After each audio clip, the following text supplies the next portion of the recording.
Guna penyelamatan sumber daya perikanan di Sungai Banyuasin, 4.000 benih ikan disebar di Sungai Kecamatan Banyuasin 1 Mariana. Kegiatan ini diharapkan bisa bermanfaat dan memberi dampak untuk kelestarian sumber daya perikanan di Sungai Kabupaten Banyuasin.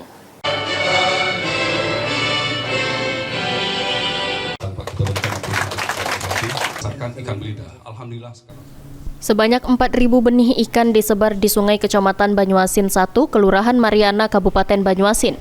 Kegiatan ini untuk menjaga kelestarian sumber daya ikan yang ada di sungai-sungai Banyuasin.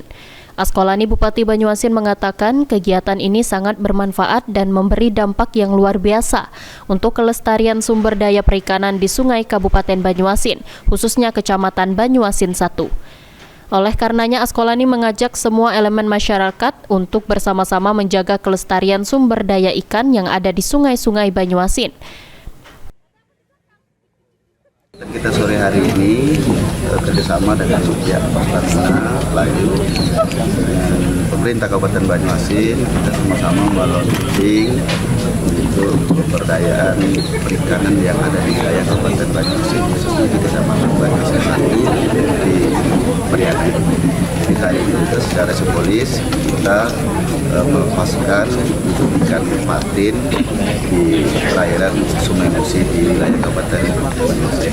Dan tentunya kegiatan ini luar biasa. Kami dari pemerintah Kabupaten Banyuasin memberikan apresiasi dengan Pertamina dan Dinas Perikanan kita, karena kegiatan ini juga dibarengi dengan membentuk kelompok masyarakat pengawas perikanan di Kabupaten Banyuasin.